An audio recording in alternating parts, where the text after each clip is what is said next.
Yun guys, check nyo yung babae doon na nakaupo doon, nakaupo doon sa harap ng church. Yan, church yan, church. Nakaupo na yan. Nung pagdating ko dito sa Maynila,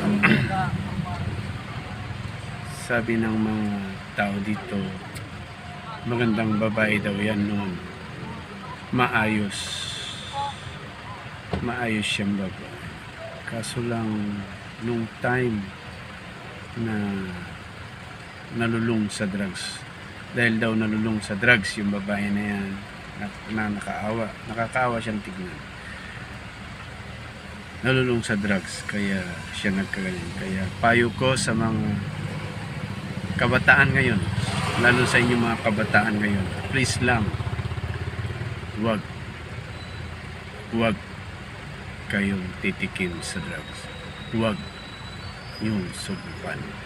Kasi ang hirap na magaya kay ate. Sabi ng mga tao nandito, napakaganda daw niya yan, babae na yan, maayos, malinis.